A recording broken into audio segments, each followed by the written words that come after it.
So, what would it take to transform crowdfunded comics, comics that are going to come out fairly infrequently? Every 12 to 18 months, maybe faster, but infrequently. What is it going to take to change those stories into building up kind of an ongoing universe? And does that even matter? Let's talk about that.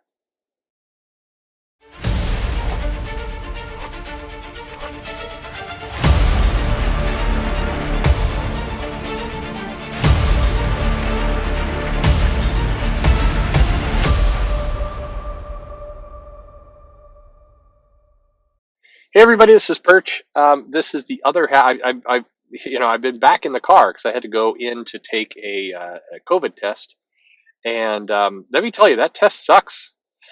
Sorry, like a lot of people. I was talking to people. It's like, oh man, some of these antibody tests and other things, are gonna draw blood. That's gonna be the worst. I will tell you, you want an injection. You absolutely do.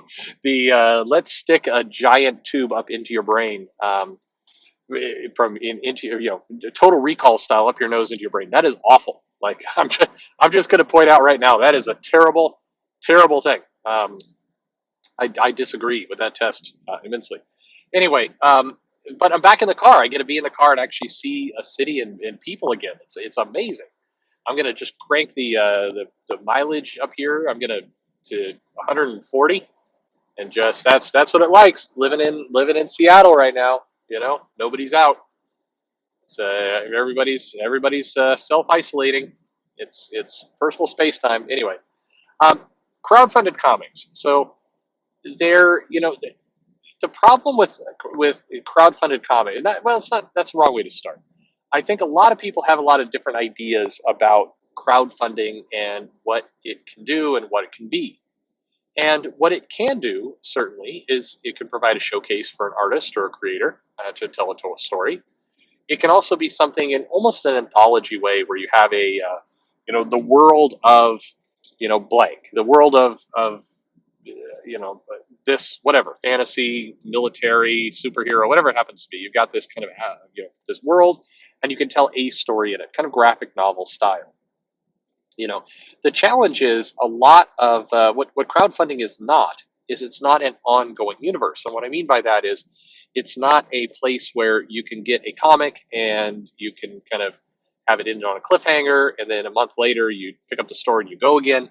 Because unfortunately, even monthly comics were starting to struggle a little bit under that model. When you have Netflix and you have streaming services allowing you to just binge everything in over the course of a weekend, then suddenly this idea that you're going to have 12 issues of a comic play out once a month over a year is already a struggle. And this is something that Jonathan Hickman had noted when he was doing the X-Men of some of the kind of the more in defense of shipping more frequently. Um, this was one of the reasons why he was basically defending this shipping more frequently, because you have to in this world where people need the story to move along a lot faster. You can't do it every once a month. There's an argument that House of X Powers of 10 would have been a lot less successful if it would have had a month gap between every issue. I mean, think about it. That's 12 issues. That would have been a year. Think about that story being told over 1 year. It would have lost some interest, but it kept it. It was able to build on it and get some real momentum because it was every week. And that is what kind of episodic, I can still feel that test on my nose. It's kind of what episodic content really needs to have. Um, it needs that kind of speed. So crowdfunded comics, by its nature, cannot have that kind of speed. That doesn't mean crowdfunded comics are bad. It doesn't mean it can't, other things can't work. It's just if you're going to build up a Spider-Man-like universe and you're going to have this kind of momentum of a story, you have to tell more graphic novel style of being able to tell kind of a complete arc. You can't tell a piece of the story. You also are going to have to ultimately trend to more than, say, 22 pages. You can't do a crowdfunded comic for $25 for 22 pages and do one of those a year and get any kind of real momentum in your story. You're going to have more pages. You're going to have more story. You're going to have to do more with your world. And as a writer, you're going to have to think a little bit more about kind of what's the beginning, middle, and end of an arc that can be told inside of a single issue, and how also do you leave enough teasers and bait and other things that the universe can be picked up again 6 months, 9 months, 12 months later, and what does that all mean? So um, that's where crowdfunded comics sit. And I think what I say is common sense. It's not meant to be pro or con for crowdfunding. Some people have speculated. They say, Perch, from your videos, it sounds like you don't like crowdfunding. No, actually, I'm very much positive about crowdfunding. I think crowdfunding is another way to get comics into the hands of readers, and so I think it's a good thing. Um, and I'm going to chalk up crowdfunding to a pretty wide umbrella, whether you're doing Kickstarter or Indiegogo, or you're just making comics kind of in your own living room, and then you're doing your own direct via PayPal or other kind of distribution. Any of those are fine. So I think that's where, that's all. I'm calling all of that under the blanket of crowdfunding at the moment. This idea you're kind of doing it on your own. But you do have to figure out kind of this model. Now, if you're going to go and you're going to say, truly, I'm going to take Marvel and DC's market share away from us, and I'm going to tell their kind of stories, well, then you're going to have to come up with a different model. You're going to have to come out with a kind of crowd-funded subscription. And here's where I think Indiegogo and Kickstarter and some of those guys are missing the boat a little bit, because what they haven't really managed to crack is a good crowdfunding subscription idea. So and I think they could easily take some revenue away from Patreon and some of these others, where you say, all right, this is a crowd-funded comic, and or whatever it is, magazine, deliverable, and for this comic, we are going to say it's a $5 a month subscription, and you have to pay for the first year up front, and you're going to get something every month, and you're going to get this ongoing kind of subscription rather than one-time purchase.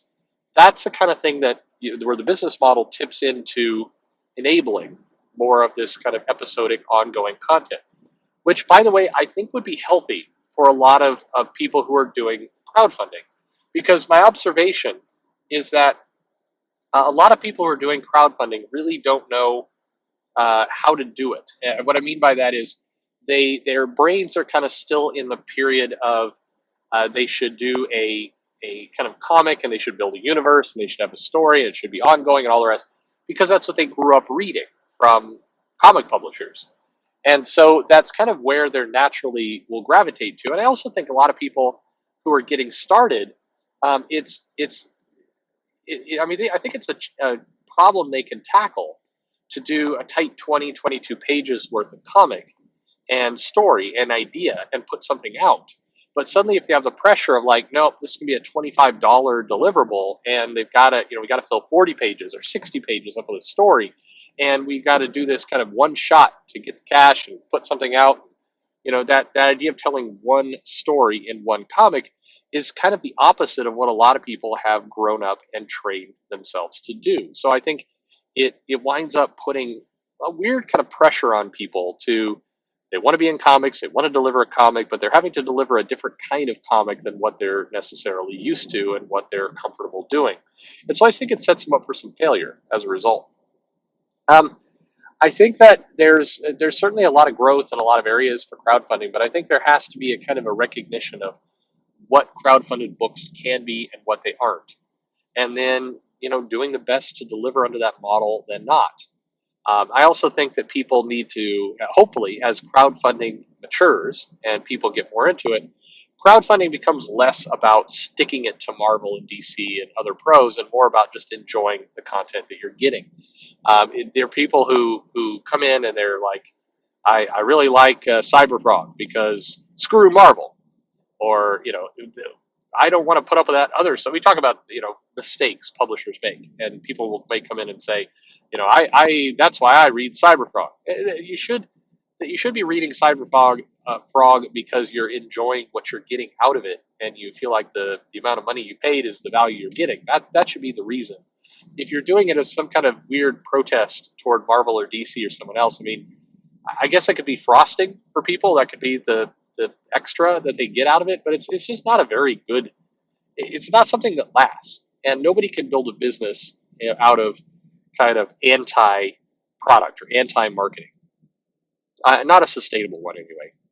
Eventually, rage does die down, and eventually, people just get back to the meat of whatever you're trying to sell them, and doing something for kind of sideways reasons becomes a lot less interesting over time.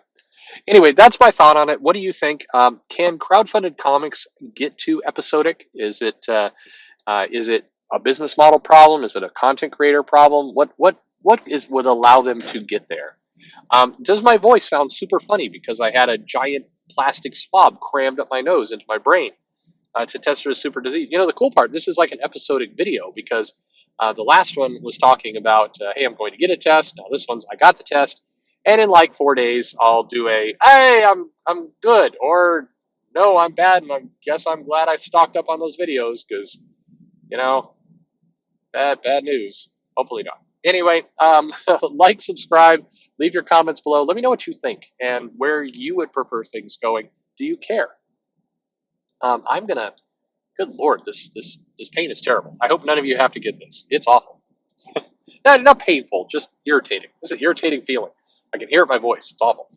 All right, well, you guys all have fun. I'll talk to you later. Thank you very much. I'm just all befuddled because of this thing. Thanks for listening.